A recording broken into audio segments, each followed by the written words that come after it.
Hello and welcome to Girl Awakening YouTube. I'm Jo Hendy. And I'm Amanda Parker. Enjoy this episode of Girl Awakening in all of its vulnerable sacredness. And remember to subscribe and share.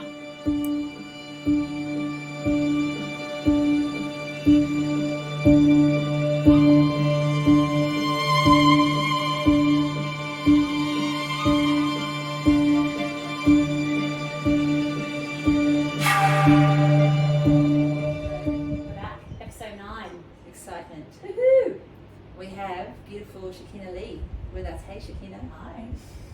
Thanks for coming in. Such a pleasure. We're going to tell you a little bit about Shekinah. Yeah. Because it's very... another amazing woman. Oh, yeah, and powerful the modalities that she operates in with her gifts that she shares with us all. But to give you an insight, Shekinah Leigh runs her own business on the Gold Coast. Where we're all blessed to live, amazing place in the world. So blessed. Facilitating weddings and sacred ceremonies, specialty treatments for women, workshops, retreats, online courses and sailing adventures.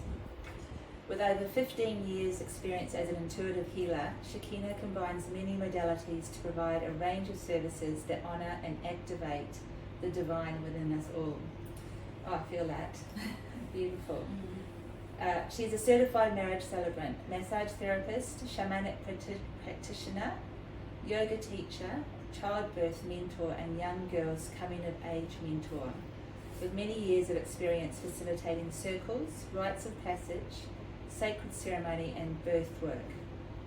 Shekinah holds a strong and safe space for transformation and healing to take place at a deep and cellular level. By integrating her chosen paths of Hawaiian shamanism, Native American medicine teaching, ancient yogic traditions and earth-based spirituality, she is able to provide a comprehensive and a holistic approach to healing our relationships with ourselves, life and others. How Wow. beautiful. Yeah. Yeah, that's so cool.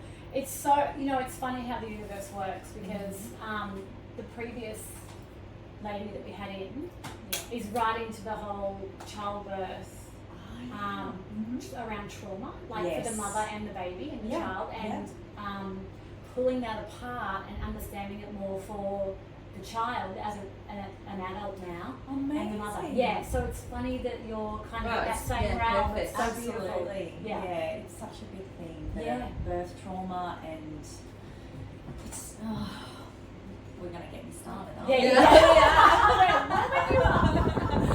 And it's so funny because I was looking at your, this is the Awakening podcast, and it's like, when I think of awakening, I think of them as rites of passage. Yeah. And that first big aware rite of passage that I went on was birth. Was birthing my daughter. Beautiful. And the trauma that went along with it, and the healing that needed to happen as well. Yeah. And whenever something happens to me in my life, I like to research it. Yeah. And then I usually teach it. Yeah. Well, Yeah. what do they say? We teach what we most need to know. Yeah. And I've done that the whole way through. I did that with birth trauma, so I went into lots of amazing workshops, just so I could heal myself, and then realised what an unmet area is. So many people, so many women, like 1 in 3 postnatal depression and birth trauma, and it's just something that's swept under the carpet, but a lot of women's stuff is. It's so wild. I think it's so. This is the magic of what's happening on the planet right now, the synchronicities and all of that. I mean, I love all that side of things. This is really deep. This area. It is. Yes. And what came out was that this particular lady birthed 2 of her children in Bali. Oh, wow. And actually she birthed them here in hospital, then took them back to Bali. Oh, okay. But had the first 12 months, it's actually 3 months. It was the village that raises the child basically. So she had that nurturing for the mother and the child. Trimester. It was so amazing what she was sharing with the us. 4th trimester. Yeah. That's gold, isn't it? I love It's the way you gold. just said that. We know what nobody recognises. We don't have that here. No, we don't honour it, and when women do think, hang on, that makes sense to me, and they try to put boundaries in place around it, people arc up, like family members, grandparents, they're like, no, we want access, we want this, we want that. And, Get busy with us. And you're learning how to be a mother, especially if it's your first one. The baby baby's learning how to be a human, partner's learning how to support, you're learning how to be a family. Yeah. And that's what the fourth trimester really is about. Having So that beautiful. bonding time so that what a transformation it is, what a huge change it is. We all know, anyone who's had a child, you know what a huge change it is. It's probably half the reason half the planet's fucked up, to be honest.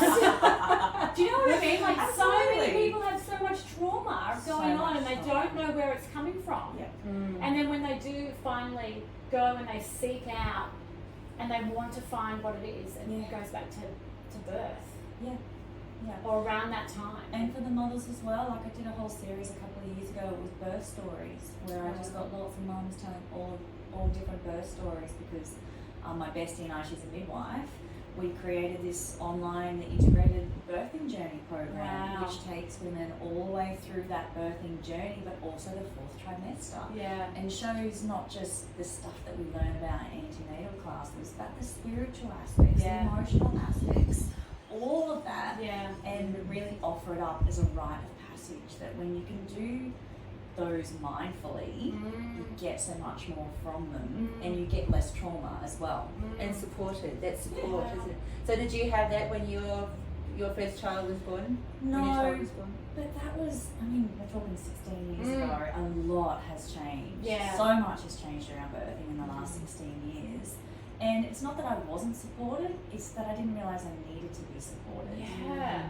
Like I had no idea it could go wrong. Yeah. I was that innocent, Yeah. that naive. Like I read some books, but I avoided the things I didn't want, or that I didn't want to think about. Yeah. And I just went into the hospital system, and it was just a cascade of interventions. But it's part of our culture, isn't it? Oh yeah, absolutely. We don't have any of this nurture, the mother nurture the baby. We don't have that in a way that other cultures do. Nurturing the mother is definitely something that it's not about. Like even baby showers, there's more things coming in like blessing ways and mother blessings, where we are like, this is the person who's carrying the child. Yeah. This is the person that we want to nurture. Let's nurture the nurturer. But it is still not really catching on. Well, one day of that is not really. It's an No, amazing. one It's special, but it's like not gonna. It's kind of like Mother's Day. One Yeah. day it's not Yes. I usually work harder on Mother's Day than any other day. Absolutely. That's so true. That's so beautiful, and we will get around to that. Yeah. That's more of what you do, the aspect of what you do. One of your modalities. Yeah. It is just one right. of my modalities, and that's the interesting thing though, my modalities change as I do. I gave birth 16 years ago, and then as my daughter was coming of age, that's when I started doing the coming of age girls programs, similar to what you were doing, because that's what was in my life and that's what I wanted to address. Beautiful. And now she's turning 16. The biggest thing that I'm now moving into is, I'm 45 and I've gone into early menopause through having breast cancer and all other things. Wow. So that's my next big rite of passage. That's where I'm diving into. That's where I'm gathering information, and that's the next piece that I'm getting ready to share with other people, especially women, is to embrace that. Not the final rite of passage, that's death really. Don't write yourself off. We won't be rushing you for that. It's a really big one, because it's one, when we first start our period, we might, we're not super aware that it's a rite of passage unless we've got parents and community that are doing that. Birth, we've just been talking about, it's a massive rite of passage, but it's still kind of like, just get on with it. You're not going to treat it as such. Yes. So menopause actually feels like that one where, hang on, children should kind of be grown, and I'm an adult, I've got so much wisdom now, and you can actually mindfully move through it as a completion, but also into like the next juicy stage, and I guess re-owning the crone years. Yes, and the freedom of being. Not being on the emotional roller coaster of hormones, like all those sorts of things, and that's not the end of anything. It's the beginning of something incredibly amazing. We're hearing that. And it's still taboo. Yes. And I'm just like, It's not like it's sort of straight curse. away it's like a negative thing. But we had this conversation too around because I'm stepping more into the talking about periods, but the sacredness of that with the girls that I'm working with, and how important it is. But it's it's a taboo thing. It's like it's a negative thing in their life, and even their mums are saying it's kind of going down the lineage, like that your period is not a nice thing to have. Yeah. Instead of looking at it as something that's sacred and something that's beautiful and Yeah, and that is interesting because my daughter came to many of the girls' programs that I was running because it was in the house. Like She was you there, and I was had. like, oh, but then she was like, do I have to do this? But she grew up thinking that it wasn't that curse, that it was something. She knew all about it, the spiritual, the emotional, the mental, and the physical components of it and how it all moved together. And she was frustrated because hers didn't come until a little bit later. So she was just like, what? How come I'm waiting? What's wrong with me? And she's like, this is perfect. Yes. This is so amazing. The most interesting thing is I just ended mine and she started hers. Oh, So beautiful. we never timing. cycled together. We just How kind of played a tag amazing. team. Yeah. oh, don't you love that? Yeah. The synchronicities that are playing out, you know. Oh, that's really beautiful. All right, so we're going to jump back into the awakening. Yeah. So this started when you had 16 your years daughter ago. 16 years ago.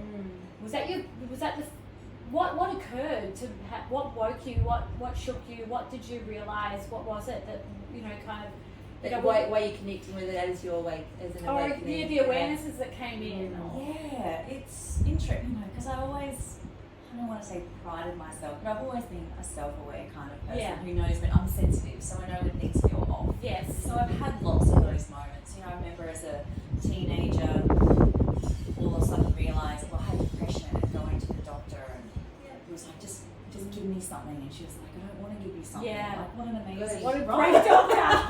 Decades ago, she's like, I don't want to give you something. Actually, what I want to give you is this book. And she gave me this book by Naomi Wolf. Oh, wow. What a great book. What an amazing doctor. Wow. Yeah. And I read that book and went, oh, okay. It's not me. Kind of. Yeah, it's yeah. not me. And Well, I'm it a is. feminist and Yeah. I believe in women's rights. Yeah. And that's why I'm feeling these ways. So that was probably like my first awareness of awakening of like, here we go. And then I joined the Women's Electoral Lobby and I volunteered for the Women's Legal Service and I really dove into doing all of that stuff. Yeah.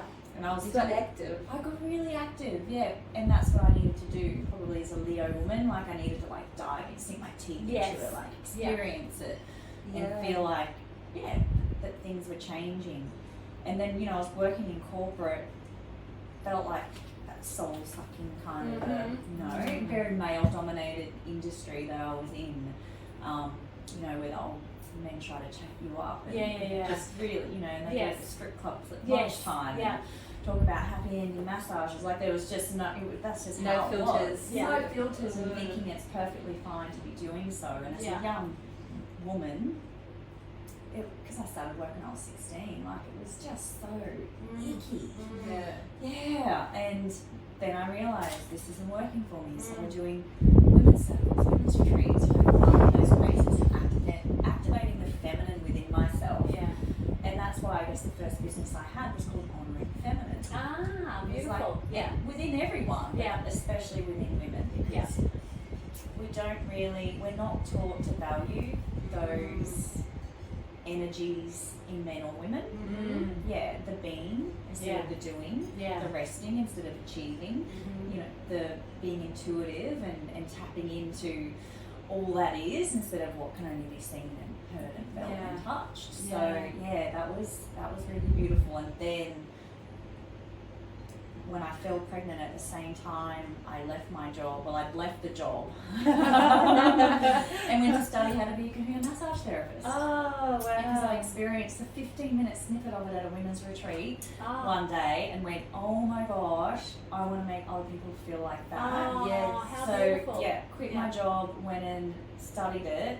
Just intensive days that I used to have to go away for weeks and do things. And while I was on my level 3, level 2, I found out I was pregnant. Oh, wow. And it was not on purpose. As it is. Perfectly imperfect. So,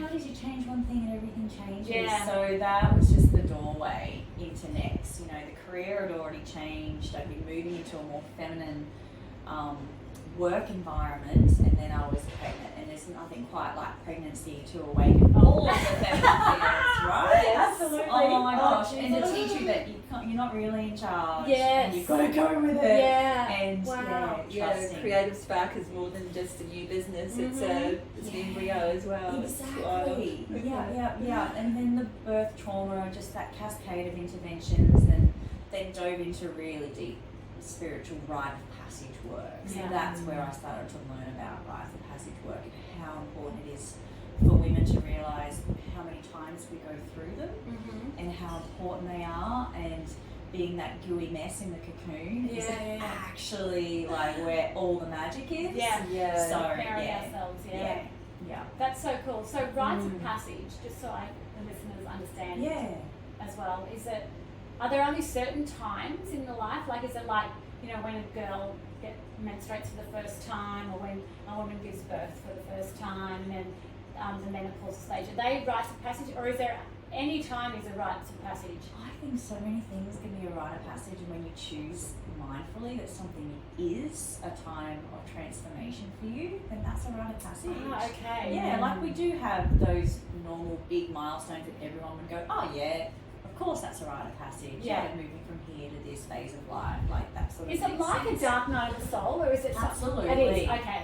Yeah. That's Yeah. nice. Except the dark night of the soul just kind of focuses on that gooiness Yeah. in the cocoon, Yeah. instead of understanding that, you know, a rite of passage has at least those three components of preparation, so the caterpillar, Yeah. the gooiness in the cocoon, Yeah.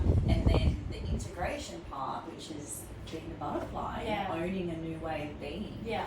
In a lot of the work I do, because I love doing medicine wheel work, like that really is one of the main tools that I use in a lot of stuff that I do. I can't wait to hear about that. There is a thing that I use, it's called medicine wheel astrology. Yeah. So it takes your birth date and it has a look at where you are on that wheel of life. And it takes us 3 years to go through to do a full circle of that wheel. Ah. And every 3 years is a rite of passage. Ah, So wow. there's even, and that's it, like it's just layer upon layer upon layer of things. And I think and rites of passage can last like a day, Yeah. or they could last a year, Yeah. or like there's just, and we can have multiple going on. I was at going to once. say, and every woman's would be completely different from the next. Yeah. It's like there's no one way. Yeah, and it's just understanding your own. Yeah. And sometimes it's super easy, just like, oh, that shift and that change happened, and other times you're like, like that's when it feels like the dark night of the soul, it's never going to end, where's the light of the air, where's the light? Or overlapping, like you were saying with your daughter's period starting and yours finishing, That's like those rites of passage, tag teaming. Tag teaming, I know. There's a big part of me that's very happy that we weren't signed. Yeah. I'm hearing you. I have a news. Yeah. There's three of us girls, and we end up lining up Volatile, together. right? Yeah. And we just like, a lot of. Have you got yours? Yeah, I've got mine. It's like kind of dark night of the soul. For the family in the house. Absolutely. We need a bigger house. Yes. Classic. Oh. So this is all happening, and so now you've got your daughter. So you raising her on your own? Yeah. So that's a quite a big thing in its own. It's huge. Yeah. And it's actually really hard to embrace the feminine and honor the feminine when you are having to do the masculine every day. Yeah. You're having to be mother and father and protector and provider, as well as nurturer and carer. And it was really, really challenging. Obviously so challenging and stressful that I ended up with breast cancer. Yes. Not that I'm blaming my child for that. No, but yes. It was just, it's very stressful without the village. Yes. There's a reason that's the same. Yes. Because breast cancer, like my connection with breast cancer is like the different levels again, as is with everything, but it's the woman, the nurturing that goes out, but also the nurturing that does or doesn't go in of the person who owns the breast. Yes. And that's it. And depending on whether it's the left breast or the right breast all of those sorts of things. And you know, that was a massive rite of passage for me. And at the start I was so scared going into that journey. Like really scared, because I was a single mum and my daughter was about to turn 10, and I was like, what if something happens to me now? That was my biggest fear all along, is like, what if something happens to me, and who raises my daughter? And I had to face it. You know, it was that's what rites of passage are about too, like facing the fears head on, turning around and looking the tiger in the eyes and going, I see you now, what's the plan? Making a will, asking family members, would you take it, discussing it with her. Hardcore reality. Right? So this is what's happening to me, and because I didn't take a mainstream approach to the healing of it as well, there were some really big conversations that we needed to have around me doing it my way, and I didn't know if it was going to work or not, but I had to trust what felt right for me, and talk to like a not quite yet 10-year-old about those things, and have those feelings of, is this too much for her to know, but at the same time it's kind of the two of us. I'm not going to keep her in the dark. She's an intelligent being. She's going to be picking up on things on all other levels anyway. She can see all the treatments that I've had to go through, and now when I finally decided to get surgery, that's not invisible. And you're aching and tender, and you know, you kind of need people who are close to you in that way to be tender with you and know to care for you and things, and not just think that mummy's been a wuss today, or I don't know why. You know, it's, she needed to step up, and that was the conversations that needed to be had. Look, there's some things I can't keep doing for you. You're almost 10. It's time. Like, I need you to step up. And I was going to say, unfortunately or fortunately, cancer's a big motivator. In many things, and you had no other choice. Right, and you pull the C card out, and people are like, "Oh, okay, take that seriously." Absolutely, and for her, because again, we have different conversations we've had. You know, there's lots of secrets in families as well, and like to not know about health conditions that are in families, like particularly breast cancer. I mean, there's a lot of genetic triggers and things like that. So, you know, to share that with your daughter and have her awareness around it from her own health point of view is amazingly important, as well as being there for you. And there's again just so many layers with that. Like I haven't always been, you know, I felt frustrated at times at not being the mum who's great at scrapbooking, or you know, making things, or baking, or you know, all of those mum things that you think, oh yeah, mum's supposed to be good at that, but emotional intelligence and authenticity and having real conversations, like that's the stuff I have been able to bring to the table. And those opportunities, they're teaching moments, and I'm not going to let them slip through the crack. And you know how horrible it was to get cancer. It allowed you to step right into that area with your daughter, which, you know, some people find it a little tricky. Like some people, like I know, for instance, that some mums can't even talk about periods with their daughters. And I'm like that's weird. That's weird to me. I was telling my daughter when she was, you know, way before she was probably should have been hearing it. We'd have conversations about it, and she'd ask questions, and I'd tell her, you know, it's like I had a different view around parenting than, you know, a lot of my friends, and even I lost friends because they didn't like the way that I parented my child.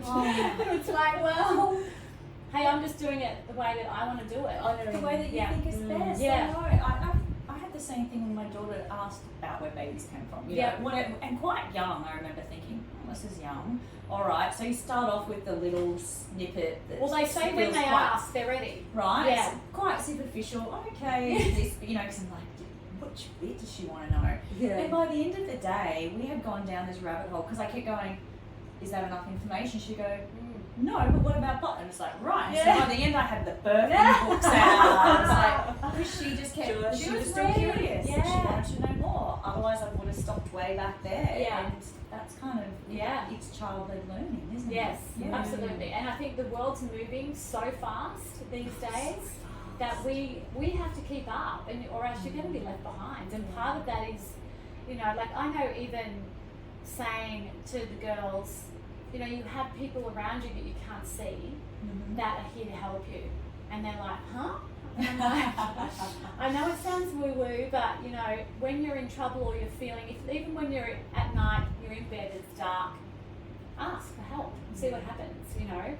It's like, I can even feel my fear around talking about that in certain areas, because you can feel the governance there, you know, where don't go there. It's like, I've been saying, Amanda, I've been going there. Those spiritual realms are just a big taboo. Yes. How many taboos do we need to have in society? Like, seriously. Yeah. Let's just get over it. Yeah. And when that spiritual aspect is left out of our lives, that's when we struggle. That's when we self-medicate with drugs and alcohol and gambling and sex and all of those things. Absolutely. Because we know something's missing. We're trying to fill this gap. If we're not affiliated with a religion as such, then it's super difficult to be able to explain that we know there's something more, that it's not tangible. How do I explain it? But it's missing and I want it. How do I get more of it? And I think we are lucky these days that there is definitely a whatever people want to call it, whether it's the New Age movement or this or that. There's all the woke people, which can be a bit frustrating because it's not just about having politically correct terms. It's actually about living an authentic, spiritually aligned, deeply connected, you know, life, and that requires exploration. And sometimes the minds get messy, and sometimes people get offended, and sometimes in our exploration it doesn't look as beautiful as we hope it would, but that's part of rite of passage too. Absolutely. The mess. And then being able to own it, being able to go, the way I did that, the way I said that, the way that ended up appearing, it wasn't ideal. And you get to apologise and own it. And be self-responsible. Self-responsible and accountable and all those beautiful words that aren't really.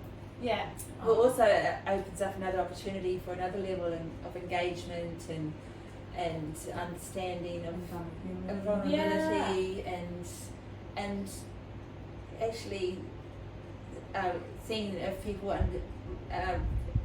experience you as you felt they might have experienced you, and they might come back and say, well, perception. Actually, this was how that felt to me, and you go, oh, okay, well, you know, some of those things concerned about were actually of our own stuff. It's a kind of it's everything is valuable in that way, isn't it? And so precious. And it really is hard to go out into the exploring these days, because I see in so many forums there's just those gatekeepers who just want to shut you down before you get to even experience something. No, you can't say it like that. No, you can't use that word. No, you know, there's just so many no's. And where are the yeses? Where are the come and experience it, and then find your own way of sharing it. Like, I read a book just recently called Braiding Sweetgrass. And what a beautiful. Sounds fun. It's just gorgeous, and because I really do have a strong connection to a lot of Native American teachings, I just do. And yes, I hello, sitting here in front of us, it's like the biggest vibe we're getting off. I can hear the drums. And I'm white, and I was born in Australia, and you know, but I've dived deep into the practices and the teachings, and not all of it resonated for me. And I've dived deep into Buddhist teachings and into Hawaiian shamanism, and in the end, I guess that's why I love one of the traditions that I did learn with. They talk about braiding. So they were called twisted hairs. In it, and that's why I love the braiding sweetgrass, because it's like a hair on its own is so easily breaks.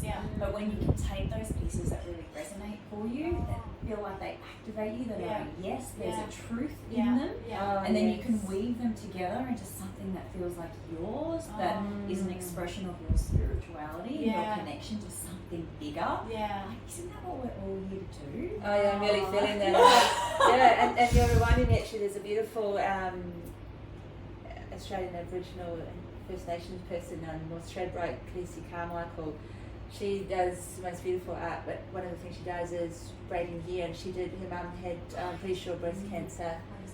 And she did some artwork with her hair, her mum's hair, and her sister's hair. Oh wow! And it really was quite. It feels I've just got full body.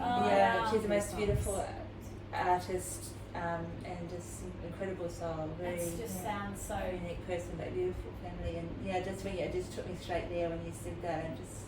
Then there's powerful energy on North Stradbroke Island. Like, I spent quite a few years when I was a child.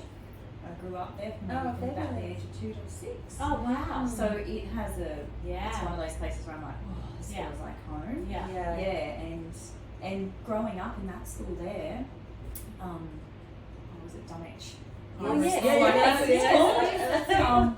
Because Kath Walker was there. Right.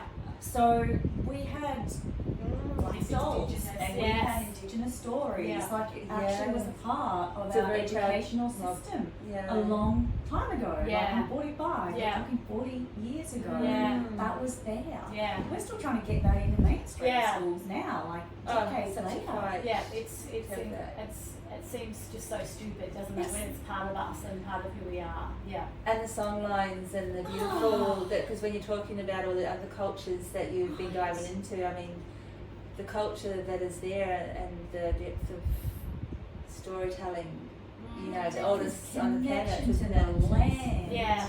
The oldest known peoples on the planet. Yeah. We were in the Whitsundays a couple of weeks ago. We took a retreat up there and we went to a cave that was up in the Nara Inlet. And 9,000 years. Wow. Like, they found evidence of the First Nations people there 9,000 years ago. Like, that's, I'm looking at the cave. Like, you can't go into the cave. Like, you can kind of look, there's a gate there. But I'm looking into this cave, like, just trying to imagine the generations and what they look like at the beginning and to the end, to the, like, it's just unfathomable. And what they knew. And what they knew about the skies and the stars and all of that, and who they were communicating with. Yeah, it's so interesting. And the dream time, that's just... It's been shut down. That's another podcast. That's another So that goes deep. That runs deep. Does. It does. And that's not my place to be sharing their information. And it's just so there. interesting. Yeah, we'll respect that and we'll park that one there. Absolutely. Yeah. So part of the awakening with you delving into, I love the fact, and I had goosies when you were talking about how you were feeling out all the different cultures and where you felt resonance from, and that what was bringing you this expansiveness to kind of move into. What else was happening there, and when you found the calling for whatever it was, where did you go with that? Yeah, the calling was really strong with the Kahuna work because it has that, it's the Hawaiian shamans. And so I had been apprenticed to this sweet medicine, this Native American tradition for a few years, which I loved. Like, I love their ceremony and love sweat lodges. I did too. And quite challenging ceremonies. Like, I've spent a night in a hole in the ground, and they are rites of passage. They are not just like, oh yeah, this was easy. Like, this is like, you need to be challenged, and these are the tools, and this is why. Wow. You become an adult and a part of society. We're really missing that in society. How to shift from child to adult, and all of those words we were using: self-responsible, self-aware, accountable. And I loved it because it, as the Leo who always felt like a warrior woman, it was like so amazing and such a great community. And I had self-medicated with things like marijuana and when I realised I could find those places on my own through ceremony, when I realised I could find the places I was looking for through ceremony, my life changed. And then Kahuna came along, and it went from that way of the warrior to the way of the adventurer. So I felt like I shifted from the masculine, which I was really good at, into the feminine. It felt like a gentler approach. And that really resonated for me in the exploration I was trying to do of honouring the feminine, and what does that look like, and how does it show up in me and in my life, and how can I express it in ways that are accepted, or you know, all of that stuff. And it's been a lifelong journey, but it's what I loved about, like, Kahuna's also called Hawaiian temple style massage, and it feels like you are being honoured. I've had a few, right? and I love the fact that they use their whole body, and it's like a dance with It's each like other, a and dance. yeah, it's beautiful. beautiful. Flow. Yeah. It's an energy exchange. Yeah. It's not just one person doing something to another person. It's actually, it's not just physical, it's spiritual, it's mental, it's emotional, all of those things. Intuitive. Yeah, it's intuitive, and all of those things get touched on. It's not just this physical massage, not just a remedial this. It's the whole shebang. Yeah, I'm feeling it. So yeah, me too. It's like, oh, one point. Yes. I'm on one now too. It's been a while. Too long. Just on that too, I just want to talk about, because you've had the masculine and you've felt that and you've embraced that, and now you're feeling the feminine, but you haven't dropped the masculine, have you? You've kind of incorporated that in still. We haven't let go of it because it's worked for you and it's supported you. Absolutely. And we all have it within us. Look, I won't lie, that pendulum did swing. Yeah, right. You know, it was like I was super onto it, like in a masculine environment, doing all of the, you know, the job I had was on the computer crunching numbers, like I had done it. Yes. Yeah. And then I wanted to do something else, and I didn't quite know what it was supposed to look or feel like, because, you know, it's kind of grown out of you at a young age, isn't it, really? Yes. Yeah. Well, to go corporate is kind of highly acceptable, isn't it? Yeah, and career you path. can't be emotional when you're surrounded by men who aren't emotional, who don't take you seriously if you are. Yeah. You know, so I prided myself on being strong and as boy as the boys were, like all of that kind of stuff. So then, that pendulum had to kind of swing probably further than I would have liked to really incorporate and feel like I experienced all of the juiciness that feminine could be. Yeah. And now I feel like I've come back to that centre place where, and look, some days look better than others. Of course, I'm still human, but it is a constant dance. You don't just find a balance and that's it. There's the scales, there's enough of that, and there's enough of that. 60-40 is what works for me. Like, some days I've got to put that masculine hat on, especially when you're running a business, especially when you're still a single mum. Yeah, like those, it just is. And it's beautiful when we can realise that we have those within us. Yeah. It's only when we feel confined to those gender roles that it can be toxic, whether it's toxic feminine or masculine. Yeah. Because it's forced. Absolutely. Yeah. And there's this perception out there that, you know, when you are, even the word spiritual is kind of so thrown around, but when you become more aware or awake, you have to be softly spoken. And, you know, but I think over the last few years, there's been this freedom in, no, you can still be this. If you want to be a hard-ass woman, you can still be aware and conscious and going for it. Strong force. There's none of this. You have to be softly spoken and say the right things and not swear and, you know, whatever. It's like, that's more for the woke people now. Yeah. It's like, no, that lady down the road who looks like a total bitch, she's going for it. You know, it's like, and sit down and speak to her and you'll have an amazing conversation with her. She in her own right, because she's living her best life through her authentic self. Yeah. We're still so backwards when it comes to gender expectations, really, and gender roles. Like, it's just so weird to me. You know what's still weird to me? That men don't wear dresses and skirts. Yeah. Like, why not? Right. Where is it written that is clothing they are not allowed to wear? Yeah, and when they put a dress on, they love it. Yeah. I'll tell you, so many guys love that feeling. Yeah. Because it's free, for one. We know what it feels like to wear a dress. We love it. That's why we wear them. Like, it's amazing. Yeah, it doesn't mean they have to cut off their penis or it doesn't mean they become a woman. That's right. There can be a man wearing a dress and feeling wonderful in it. Yeah. I mean, how manly are Scottish guys in kilts? I mean, there's nothing more sexy than a guy in a kilt. Yeah. And they're very manly. Yeah. Have you seen an amazing lawyer? I think he's in America. Oh no, but it is ringing a bell. Yeah, I don't know his name. I've only seen pictures. I have heard his name, but I can't remember it. And he is like, he's nice. Yeah. strong looking masculine energy. Yes. And quite often he has like this business suit top and he'll wear skirts and high heels. Oh no. And he rocks it. So not what I'm thinking you just yeah, how gorgeous is that? That's wild. Yeah. And it's just like, yeah, why not? Yeah. That feels right, you know, like it's kind of There's too many rules. There's too many so rules already. many Yeah. rules. Yeah. And that's it. There's too many rules already, and now there's so many more rules. Mm. And they limit you. And Yeah. I know that, you know, when I dove into the shamanic, the Native American shamanic stuff like decades ago and loved it, it just, I embodied it. It became part of who I was moving forward because it felt like my medicine. And then there were people who were saying I couldn't share it and I wasn't allowed to, and I was going to get in trouble. And so for decades, I just kind of, it was like the hidden part of me. Yeah. You know, like, oh yeah. Really difficult. Really, really difficult. And it wasn't until maybe the last 5 years, and I really missed having those shamanic conversations. I really missed the vocabulary that was around it. And then someone introduced me to this woman who was doing shamanic work on the Gold Coast, who was running workshops, and I was like, yeah, it's been too long. Let me go along to it.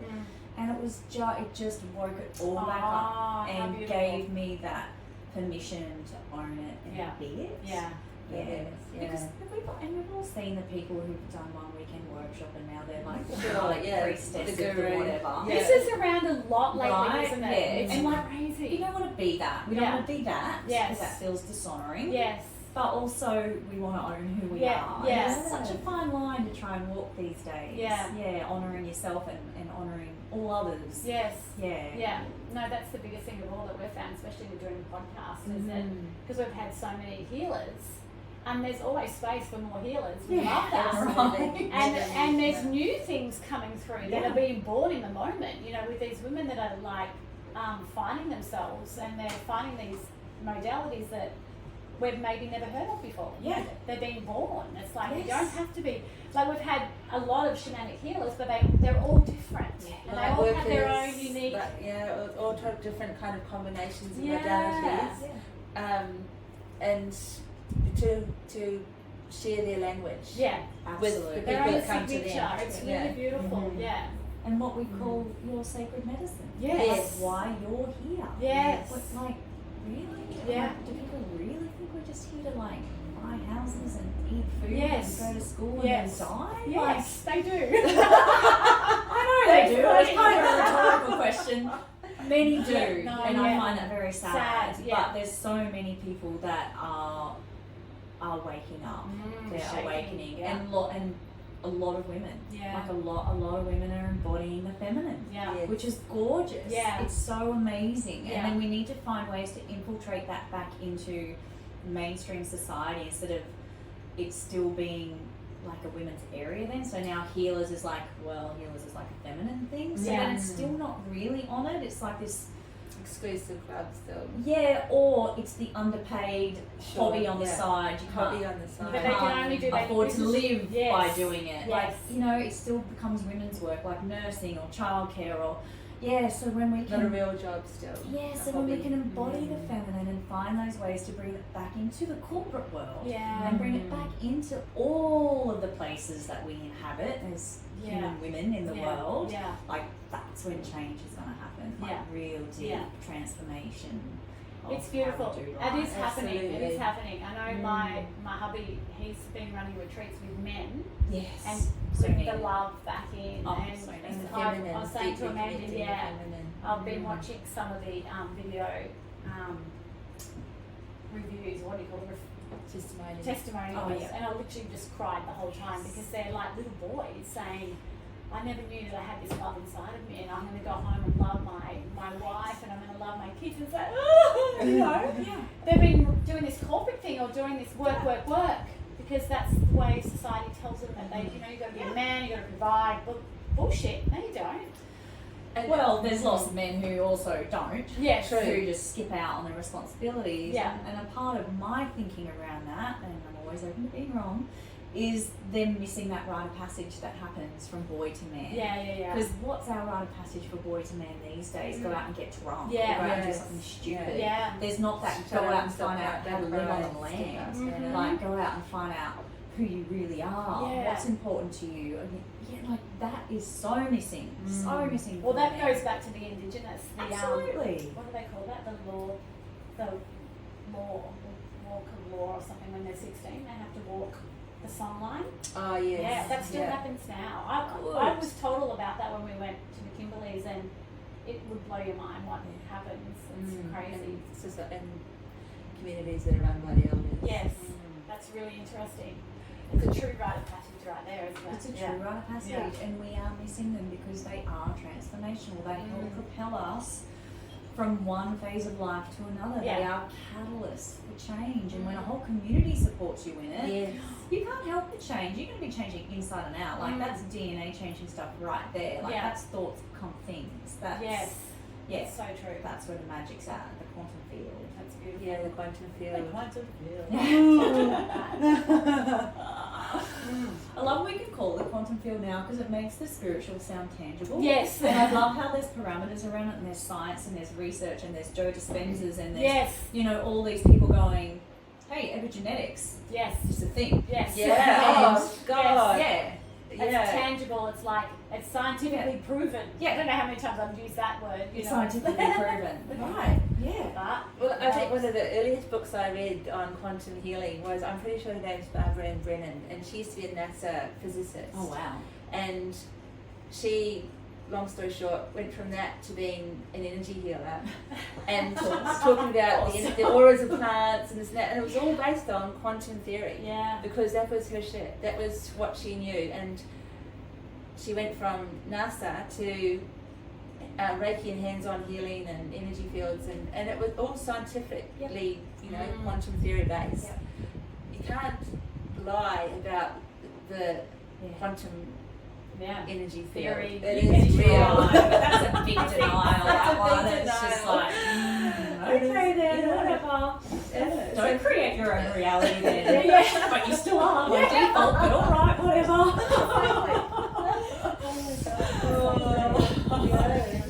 Wow, we've jumped, haven't we? But that's what I do. Yeah, we love that, don't we? Yeah.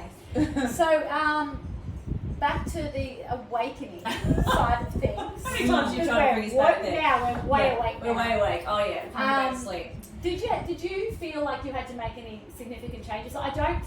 This question's kind of, I don't know whether it's even going to have an answer to it. Well, I think we've kind of touched on it, but then when you ask it, it actually opens it up. Yeah. So, was there any significant changes that you had to make in your life when you started to become conscious of there was more than just you, your body? Absolutely. Yeah. Everything changes. Yeah. Doesn't it? Yeah. Like your relationships have to change. Yes. You're more aware of what's toxic. I already felt like I was super sensitive. Yeah. But I became more so because once you know what the sweet spot feels like, you want to go back there. Yeah. So you become more aware of like, oh, hang on, that takes me out of my sweet spot, or that does, or this does. Yeah. So, and sometimes I've lamented being so sensitive. Like it's just thinking, I'll do what everyone else does and eat all the things and do all the stuff. And drink all the drinks. Yes. But I can't. It doesn't work. It doesn't work. Yeah. Like it does, but it's Takes you miserable. out. It's not. It doesn't feel good. And I want to feel good. Yeah. Because once you've felt good, right? It's a sweet spot. And so it's challenging. It requires boundary setting. Yeah. It requires tapping into knowing what's true for you, and because you can't set boundaries if you don't know what's true for you and you don't know what you really need or desire, you don't know what works for you or doesn't work for you. Sometimes it means pushing through the nose to make sure they're really a no and not just a, oh, I don't want to go there. And then you're like, oh no, that was a no. I should have known that was a no. Well, yes is a kind of easier, like, yes is you're like, oh, that's a yes. Yes. And you just, it might be hard to honour it or follow it, but you still knew it was a yes. Yes. But no's can be a bit like, oh, have I just got resistance to that? Is that somewhere I need to explore? Am I just closed down to it? Is that just old patterns? Is that this? Is that that? Like, And we had a beautiful podcast with a beautiful girl, and one of her yeses was because of FOMO.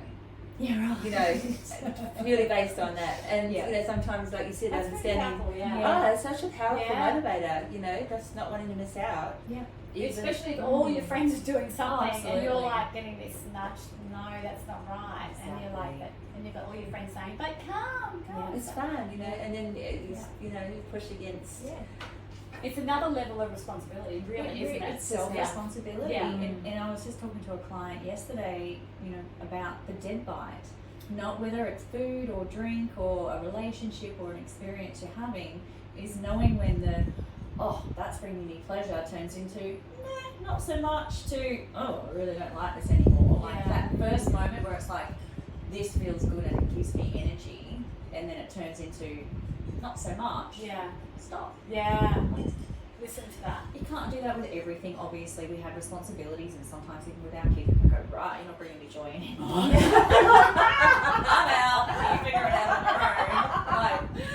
Like, we do still have accountability and responsibility and all of those sorts of things, but it could mean, I don't know, it's one of these beautiful things. When I learned how, when I became a yoga teacher, I was learning how to be a yoga teacher, and I was doing pregnancy and postnatal and all of that kind of stuff.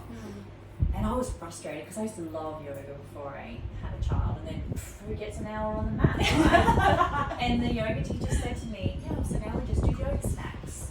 Ooh, yoga snacks. Right, and so now I think about lots of things, spiritual snacks, yoga snacks, meditation snacks. Like, I used to have, like, if I'm going to be interrupted, I don't even want to start it because that's just going to feel horrible. Oh, I love that. And so now it's like, well, now it's different because she's 16. But then it was like, just do a downward dog. 5 minutes here, 5 minutes there, yeah. Feet up the wall. I love that, Yeah, and those things. Don't throw it all out. Don't throw it all out. And also transitioning from one stage to another. So if I'm going from, you know, I've been cleaning up the house to a client's arriving, like, that's a doorway, that's a threshold, that's a portal. Like, don't just rush into the next thing, take a moment. Yeah. It's just a breath. Yeah. Pausing. Okay, here we go. You know, when people are getting married, the ceremonies don't go for that long. Yeah. They've been planning for this thing Oh, for like yeah. sometimes years. Yeah. And then if it can be over in 15 minutes and they weren't even present for it. You know, I Yeah. always say to my couples, there's no rush. Yeah. Stop. If you're walking down the aisle and you're in front of your partner, just stop, take a breath. Yeah. Drop into the moment. Like, we're here to be witnesses for you. We'll wait. Oh, You know, so beautiful. Yeah, those moments. that we Shekina's a capture. marriage celebrant, by the way. Yeah, and both Joe and I had marriage Yes, celebrants we did, and it was It was exactly like you. She was beautiful. Yeah. incredibly I remember getting that's a a- sacred moment in itself. Yeah. Isn't it? Yeah, just to stop and pause. Just to stop and pause. Yeah. And that's all meditation is. Teaching you how to be able to stop and pause like that. It takes us an hour to figure out, oh, right. And then, but we get better at it. Yeah. We get better at it. And then we're there in 10 minutes, 5 minutes, 2 minutes, or we can take a breath and go, oh, I'm there. Yeah. Great. Yeah. Next. Like, Yeah. that's kind of the goal. The little moments. All of the things lead to that sort of place, don't they? And you just listening to you talk, I get a sense of like that spinning disc and that stop and pause. It gets slow and then just stops. Oh. Yeah. And then the spinning starts again, but it's not as frantic, you know. That's what it feels like when you're talking. That's about that. that's such a perfect analogy, because I started doing it when I realised my nervous system was fried from so many years of pushing, and then, you know, diving into polyvagal theory and all of that kind of stuff. And I had this awareness. I can't remember. I read a lot of books. So I can't remember if I read it or if it was just one of those epiphanies I got after reading a lot of different information, going, oh. But there was just this sense of, even when I was taking inspired action, because I thought, oh, when I'm taking inspired action, surely my nervous system should just be like cool, right? Yeah. Yet I'd still get to the end of the day and kind of feel a bit fried and think, oh, but I had a day of like being in flow and blah blah blah, like what's going on? But when you think that it's taken decades of patterning to get your nervous system and your adrenals just like, there's a way they've learnt how to be, because you needed the adrenaline and the cortisol, whatever, to get stuff done, especially as women, because we don't have the testosterone to give us the energy. So to keep up in the yang society of doing, achieving, being superwoman, because we can have it all, which means we've got to do it all, you know, means we've got to draw on other biological, physiological resources, and usually that's our adrenal glands get push, and that's why we end up with chronic fatigue and cancer and all of those sorts of things. Yeah, right. Makes So, so much sense. Yeah. Yeah, so when I was getting to the end of the day and thinking, why do I still feel so tired and fried? I feel like I'm doing all the things that are good for me. I realised that my nervous system just ramps up. Yeah. Like it just keeps going like a steam train. Yeah. You know? So when I could stop it, like you were saying, when I could stop it, it's like it didn't get that opportunity to be going full steam, like just off the tracks. Yeah. Because I kept reining it back. No, we're just going to stop and take a breath. Oh, we're hopping out of a car. Hang on. Let's just stop and take a breath. And so it did. It just kept resettling the nervous system, resettling the nervous You're system. training it, basically. So healthy. Training it. Yeah. Yes. So important. Yes. I love how you explained it. That, Yeah. That's how I heard you say it. So that's Yeah. So cool. it's all in the quantum field, right? That's real. Yeah. No, that's powerful because people often say, "I don't know how to stop. I don't know how to relax. I don't have an off button. Yeah, I don't have an off button. Yeah. No. And that's Or they think they're relaxing and they are. Like I Yeah. talk to clients all the time. I say, look, relaxing isn't just stopping. Relaxing is softening. So I try to use the word softening instead of relaxing these days. It's like, when do you soften? Like you could stop and watch Netflix for 5 hours, but did you actually relax? Yeah. Did you feel yourself soften? Did you melt into the couch? Yeah. Did you surrender? Yeah. Was it guilt free? Did you break? Like all of those. If you didn't have all of those things, you weren't relaxed. You Well, just stopped doing Yeah. the things you thought you should be doing.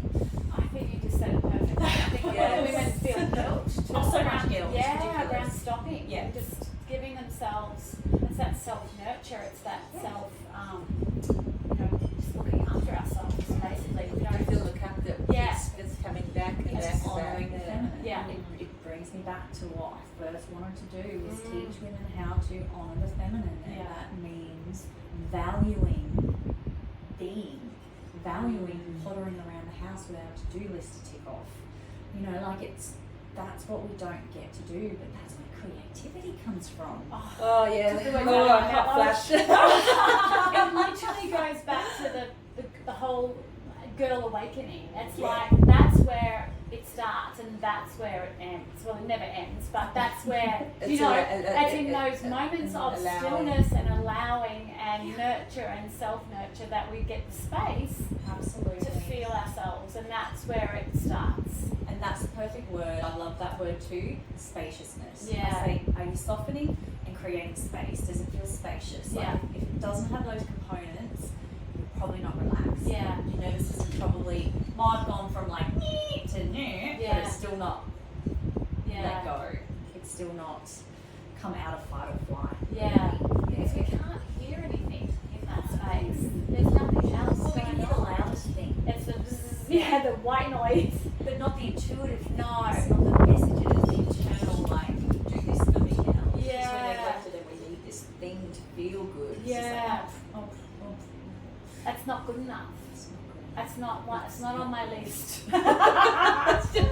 Well, it's at the bottom of my list, and I never quite get to the bottom because things keep getting on the top. Yeah, yeah, right. on the top. Yeah. Yeah. I know, I just shared a meme, I think it was yesterday. It's like, oh, look at me putting all of my last week's to-do list on this week's to-do list. It's like, because it never ends. It Yes. just gets longer and longer Yeah. and longer. There's Yeah. always something new. Yeah. And Always. the spaciousness, the softening, the filling the cup keeps getting pushed down the bottom because it is a luxury somehow. You know, it's I We think all, we all have different needs as Yeah. well. Like I'm an introvert, so my needs are alone time. Yeah. I have to. That's where I process my feelings and my experiences and self-reflect and do all those things. But you know, I know that extroverts don't need as much of that. And they're kind of like, no, I love it when I'm around all of my people. And I Yeah. think, oh, I'm so jealous. Yeah. Yeah. We each have our way, don't we? We each have our way. Yeah. And it's not, just because someone does it this way doesn't mean that you have to do it that way. It's like finding your spaciousness. Finding your Yeah. spaciousness. Yeah. And your softness. I'd like to do that. You got to do that. Oh, I never get to do that. I'm just joking. No, I'm just kidding. It's funny. Yeah, it's funny. That was beautiful. That was very beautiful. That was very beautiful. We go very everywhere, don't we? Like, powerful. oh. Loving it. It's just, it's just all It's different too. It's different from what we've done. everything. It's is so is it? perfect. Yeah, it's really beautiful. I feel like this is going to be really resonant for a lot of women. Wondering, because a lot of girls kind of go, what is it? What does it look like? What does it sound like? What does it feel like? Well, stop fucking doing what you're doing.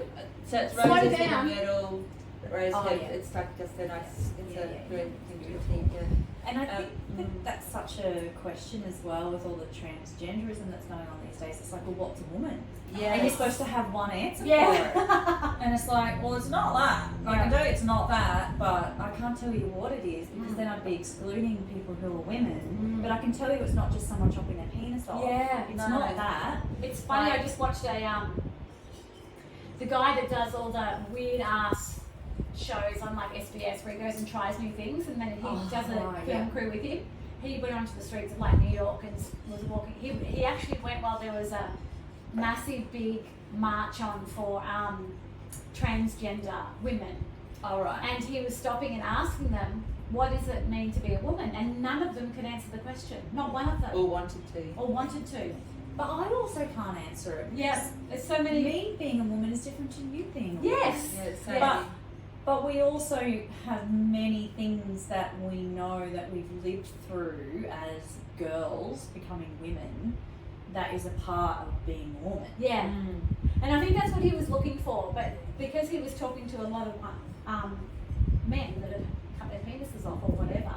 Which is just horrific. Yes. Because I feel like if they were allowed to wear dresses and stuff, a Wouldn't- lot of them wouldn't go need there or- to feel like they Yeah. have to identify as a woman Yeah. to be able to behave and express themselves the way they want to. Yeah. It's the gender roles just do my head in. Yeah. That they're so ingrained that people mutilate their bodies Yeah. to try and fit into a different gender so they can express themselves in a way that feels authentic to them. Like, that just breaks my heart. Well, it's another distraction. Well, the old too. days when the Amazon women used to cut their breasts off Yeah.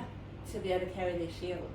Right. Well, And I use heard a to be able to sword. do their bows, but Yeah, yeah, all of wow. that. But, she, Yeah, their bows. but yeah. they were still women, Mm. whether they had a breast or not. No, but they were very warrior women. They were warrior women. Yeah. And it's funnily enough, just before you arrived, while I was waiting for you, there's a thing on Instagram called Dangerous Females. And I kept saying about, I love it. yeah, and they were saying about breast check. Oh yeah. And it was a guy. And actually, I think it was actually a transgender. Reading the thing about really? saying that this relates to, we love that this relates to all genders. Because men have got breasts now yes. because of hormones and food and Yes, things like yes. that. I'm So not, it's been a lot of that's just- totally okay. That's just It's not a- interference, and then there's the whole transgender thing, and then there's the woman, and the importance of checking your breast. But it's funny that we're talking about it. There's just so much confusion. Like I was saying, my bestie's a midwife, and when she was working in the hospitals before she had to leave because she didn't get vaccinated, Yeah.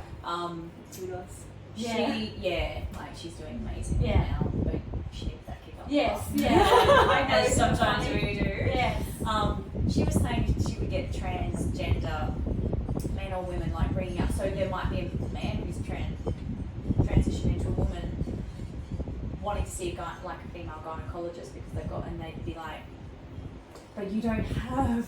You don't have, it's like they don't understand that just because you decide to be a woman doesn't mean you all of a sudden have a uterus and ovaries, and how can you not understand that? Yeah. How can you have been allowed to go through such a life-changing process without having all of the information explained in a way that you could actually tell that person back, like passing a test? Yeah. Because that's the medical system, because that happens in every area of health, because my mother just had cancer last year, dealing with that, and seeing other people there going through the experience, they do not educate you to know what needs to be. And when you educate them, Yeah. they do not like it one bit. It's No, sickening. they It's don't like it when you ask more than one question. And my surgeon wouldn't see me when I chose not to get, I had the surgery done, but she wouldn't see. Because you wouldn't have the chemo, Because I would do the or chemo. radiation and stuff. Do you mind if we talk more about Yeah, that? So let's go from spaciousness and softening What would to you just say? sort of saying, You mentioned earlier that you went through. breast cancer, Yeah. how did that, because that's an incredibly, That's a massive slap. wake up. Wake up. Well, it's a softening because you have to surrender to what your body's going through. Yeah. But also, you took control of it too. Yeah. Like you were like not going to. So many layers. Yeah. So if you might, is that okay? Yeah, Is it- absolutely. Yeah, that's fine. We'll probably go for another 30. We just, or else, I mean, We'll aim for around 30 if that's okay. Yeah. Okay. are And you we'll cool just- with that? I'll follow your lead. Maybe less. So the softening, the spaciousness. Another aspect of that, like from the quantum energy field to physical, you mentioned about going through breast cancer. Yeah. That's a softening, isn't it? Because you have to surrender to that suddenly, don't you? Once you know, how did you discover you had breast cancer? Yeah, it was an interesting one. I'd always had quite dense breasts, which as a young woman was amazing. Oh yeah. As you know, after breastfeeding and doing all the things, I always felt like I had lots of lumps. And then there was just one in particular that I was like, yeah, I feel like I've got this big lump. So I went to a doctor and they were like, well, you know, we do the ultrasound. And that's when they went, well, actually you've got quite a few. And there's a few that we think we should have a look at. And it was from that moment, straight away they wanted to do finding a biopsy. And I was kind of like, well, what is that? Let's have a look at it. And when I researched it, to me, it felt like a no. Because if it was cancer, I didn't like the idea of it being punctured, right? And seeding it outside of the tumour that was encapsulated. Yes. So that then extended what for most women would be a very short journey of like, right, we've stuck a needle in it, we've realised it's cancer, we're bringing it out, we're doing all of these things, to is it, isn't it, you know, blah, blah, blah, well, let's look at natural remedies, let's do this, let's do that, and least invasive things were the most important thing for me. Yeah.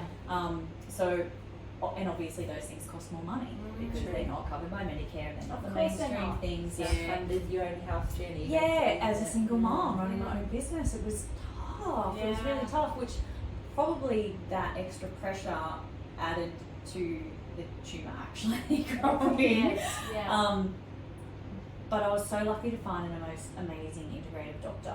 Like, I'm not sure I would have made it through so unscathed if I hadn't have had her. Wow. There's not a lot of integrative doctors who are super up on all of the medical stuff and at that leading edge of what's going on. Yeah. Yes. But can also bring in all of the natural therapies and give you a choice and actually give you a choice. Like, you know, like we've been talking about feeling empowered in your choices, and the medical system isn't so great at wanting people to feel empowered in making choices, whether it's through birth or whether it's through some other thing that's happening to you.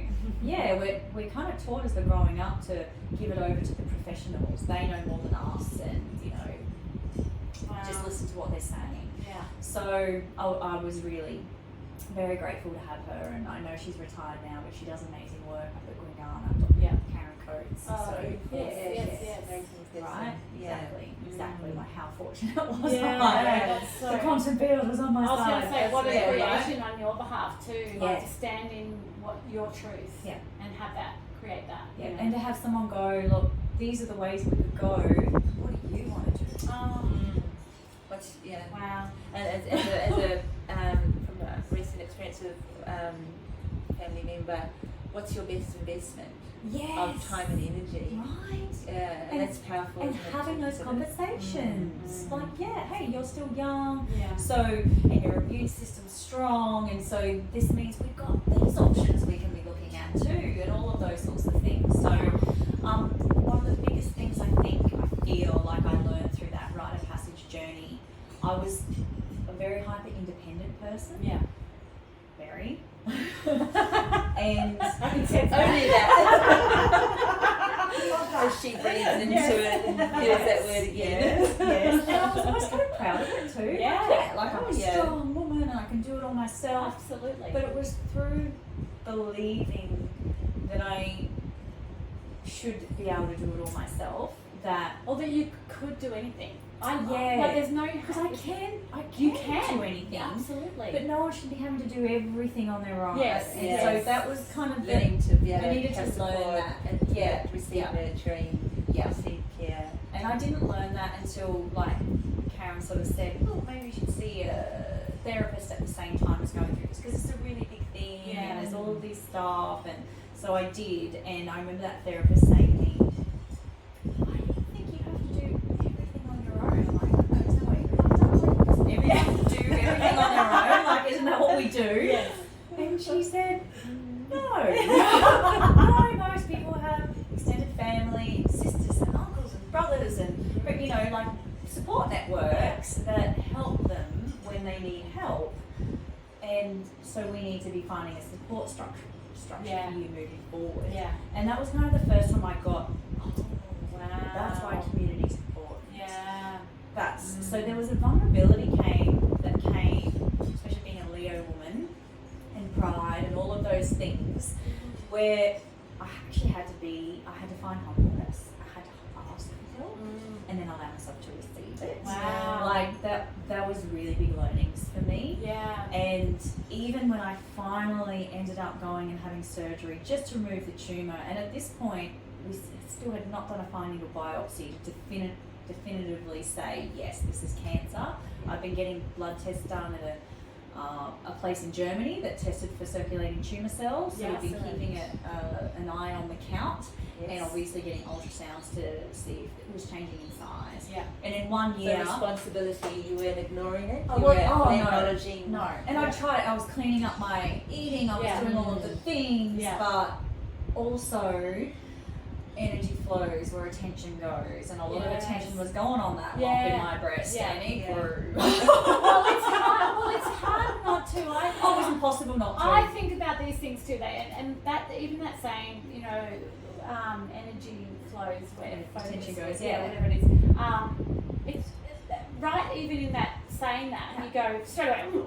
We're talking our conversation about it. Yeah. I'm feeling my breasts. You're right feeling now. it. Not touching them. So how just do you feeling not them, think about that? Like seriously. And when you could see it, you know, and so by the time I went, and Karen again sort of went, look, we can keep doing these things, or we could take that tumour out, and then we can focus on making the rest of you healthy, so anything that might be left over, because we've all got cancer cells moving through us at any particular time, but our immune system just takes care of it. When we focus on all those other things, there's less for your immune system to have to do. Like for it to try to get rid of a whole big tumour, like that's a lot of work. Yeah. Or we could help it out, and I can't, and that's when I had to go, oh, okay, thank goodness there's the Western model of medical care too, where I could go to an expert surgeon who knows what they're doing, who could just take that tumour out, and it was gone. And then all I needed to focus on was making sure anything that was left over didn't sort of take root and become something else. It just makes sense, doesn't it? When you say to it, me. when you say it, it's like, I reckon I would have done And it. and it's you know, that's, you said Western medicine. You have a beautiful person who's trained in their craft. You hand over your body for them to share their skill. Take something out that you no longer need, no longer serves you, as part of a little capsule of stuff that isn't you anymore. It's become something else. It was And never then- you anyway. No. It was never part of you. And then you are back in the seat again of... One of the beautiful things I remember going through the journey, because at the start I felt betrayed by my body. I was like, come on body, have we not been through enough? Why would you do this to us? This isn't right, this isn't fair, and why can't we get rid of it? You know, I was like, all over this shit. I've done this, I've done that. I'm like, why are you still getting bigger? And someone said to me, but what if you thought about your body being on your side, and that fatty tissue in your breasts was the best place for toxic things to be put, because they were in your body, they weren't gone, because I am a holder, I like to hold on to things, so if it was going to have to stay in your body, your breasts were kind of like the best place your body could have put it. And I went, what a great view. What a clever body, right? I went from like, you betrayed me to, actually, thank you. You're on my side. Well done, body. Great job. And that perspective shift of, instead of feeling like I was the victim and everything was out to get me, like we're in this together, like how can I support the, you know, optimal health and well-being from this place? And that was huge too. There was just so many epiphanies through that journey. It was probably one of the biggest, rites and passages Well, that I've been through. in that time, you would have had to just stop everything. Well, you can't, because I was a single mum running my own business. I didn't have income protection or someone else to pay my bills for me. Yeah, right. So when I had the surgery, it was one of the reasons I put the surgery off, because I can't take time off after having surgery. Wow. And then I thought I'd only need a couple of weeks, because it was only like a 2.5 centimetre, not only. It was right at the point where if it had got bigger, they probably would have tried to take my whole breast. Yes. So it's like, okay, let's just do this. Yeah. But it took me 8 weeks to be able to get full range of movement back, to be a massage therapist. Yeah, right? It's not like I was just sitting at a desk. Yeah, So like that 8 weeks, that was hard. Someone that does it all. And who doesn't, so there's no income for that time. Yeah. And then the modalities that I chose, because I didn't do chemo and I didn't do radiation, I did other things that felt a lot more in alignment, all massively out of pocket expensive. I had to draw on my superannuation. Yeah. Lucky me, I don't have any anymore. Yeah. But also so grateful that those modalities were available just up the road from me. Like it was, people were flying from all over Australia to go to the clinic I could drive 10 minutes to. Wow. Like it was just, it's just so many things lined up, and it's such a gift in how it all came together. Yeah. Yeah. So you're clear now? Yeah, it's been like, it was 5 years in April. So I know, which felt like a milestone. Yeah. That 5 years. It's kind of like, So- okay, because there's kind of lots of researchers around the 5-year mark, isn't it? Like, the 5 year and then the 10 year. Right. And for those first few years, like every niggle, I'd be like, Yes. because the cancer back. Like, and I'd have to keep talking myself down, like, well, if you're worried the cancer's back, the cancer might come back. You like, might wake it up. Like all those conversations you have with yourself, like just keep feeling good, working on stress levels, because that's just the biggest thing that causes, resentment, stress, all of those things, and just keep evolving and growing and changing and becoming the best person you can be. And if cancer comes back, you'll do what feels right to do in the moment. It doesn't have to be a death sentence. Yeah. Approach that wheel when it rolls along. Yeah, you don't need to worry about it now. Yeah. I was a warrior. I worried about all of the things that could go wrong all the time. Yeah. Like hyper vigilant, and it didn't serve me. Yeah. Yeah, it didn't serve me. It's so interesting hearing you say that, because like you're the warrior. Did you say the warrior or the warrior? Both. You're both. Oh, Yeah. the worrying so warrior. Yes. I was going to say, it's so weird hearing you say that, because on one hand, if just sitting here listening to you, and you just sound like a powerhouse to me, and this amazing woman that's just literally been going for it. And then to have cancer come in, and then you deal with that, and, you've had all these little kind of hiccups along the way, but you've handled them with so much grace. It's so beautiful, It's like what a wonderful journey you've had. What a wonderful ride you've had. What a wonderful ride. But some days it looked ugly. Yeah. Some days it looked ugly. But I'm at the other side of a lot of those now. Yeah. But I'm on this side, the menopause. Yeah. And that's now my biggest teacher of like, the powerhouse doesn't want to slow down, and the body's going, too bad. We don't have the energy we used to. Yeah. We don't. Souls, you're going to have to find a way to deal with that. Yeah. Challenging. Yeah. A new flow, but challenging to find that rhythm. Yeah. Challenging to slow down. Yeah. And is that, because I've been intrigued with the sailing adventures, is that where, because that's, I get, with, the water, Pisces, energy flow, spirit, those sort of things. Yes. Like, what drew you to that area as part of expressing? I was really fortunate within the last 10 years to come across people, and particular people who did sailing adventures, and who actually did sailing adventures up at Fraser or Gurry.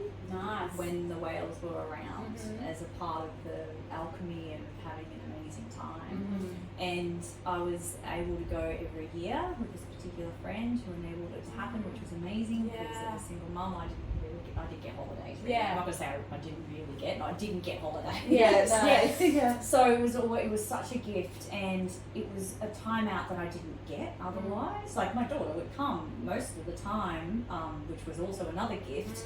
But when you're out sailing, you can't help but be in nature because you are at the whim of the weather and the water and and quite often there's no reception. So you've got to put the phones away. People can't reach you, and you just come back into the natural cycles of day and night, and going with what feels right. So to me, it was such a beautiful gift for the feminine. Yeah. Because it really values and honours what we think of as feminine aspect. We think of weather as, as feminine, and we talk about Gaia, Mother Earth as feminines. Those nature kind of has that feminine feel about it. So when we can go into it and realise how incredibly chaotic and powerful but nurturing and easy and flowy and like all of the things, and then kind of feel that connection to, I'm kind of that too. Like that really spoke to me. Yeah, that's beautiful. Being in tune, being in sync. Being in tune and having that reset.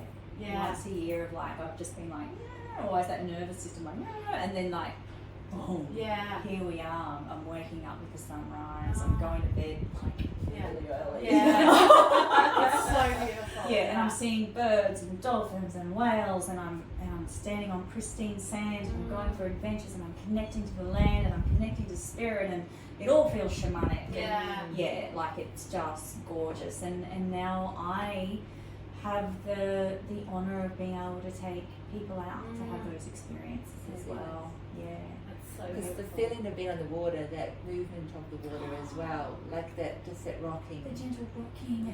It's like being a baby, when you tap and rock babies to sleep, because that's good for the nervous system. It settles it down. Like, it is It's just natural. so good.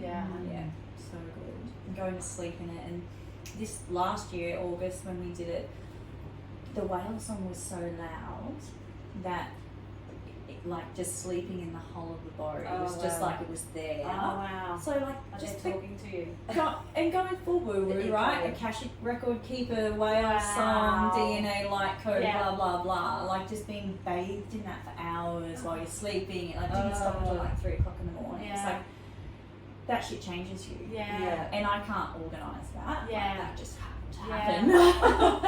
But and so there's a big trust that comes in when you go out to have those experiences too, because nature's gonna do what it's gonna do. And then you can try and have weather forecasts, and it's still gonna like go, no, we decided we're gonna blow from this direction today. Sorry. The whales aren't going to be here, so you don't get to experience that Akashic moment.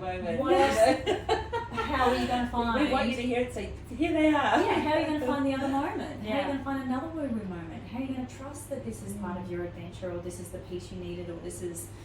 So, love it. It's incredible. It's so beautiful to be honoured in that way, isn't it? The whales to share this on with you, even though you're in their element. So generous they are, and like just, such big hearts that they awaken. They awaken very well. You don't go back to sleep once you've had that heart opening experience, like in the whale presence, and they're so generous with their time. I know when I was out this year, I was kind of like, there's a lot of commercial boats out there taking 100 people at a time, and it feels so noisy and I remember sort of having this conversation with the whales, like, why do you perform for them? Like, why wouldn't you prefer to be somewhere else? And there was this understanding from them that it was part of their job to awaken. And if there's 100 people and 100 hearts on that boat, they're going to awaken 100 like that, right? And I just kind of went, makes sense. I was looking at it from a human point of view. That's your role. That's so true. We've had many experiences sitting on the beach at Miami. We walk each morning and we sit on the beach at Miami, and over winter we saw so many whales, like so many jumping and doing a show for us.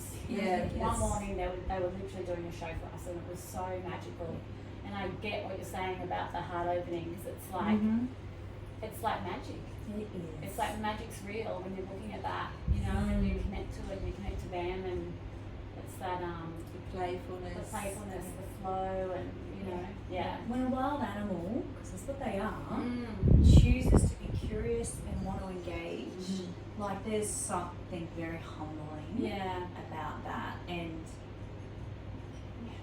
Beautiful. yeah, sometimes words just don't describe. No, exactly. No, yeah, Just the savor in the hold it. heart. Hey? Yeah, you do. You just hold it.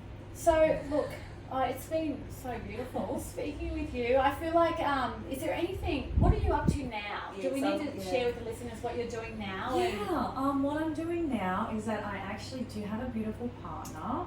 Oh, I was amazing. going to ask that too. Yes. And that in itself was a journey, of going, like I'm ready, let's manifest this. Yeah. And it was just incredible how it all came together, and it's been beautiful. And he has incredible property down at Crystal Creek, northern New South Wales. Oh, nice. So we're starting to run ceremony from there. So we're running some sweat lodge ceremonies, building a retreat centre so that we can do even more of these aligned, soul-inspiring Love it. events, Yeah. gatherings, and just building authentic community. Yeah. Yeah, that feels really good and grounded and, Yes. and real. And that's becoming,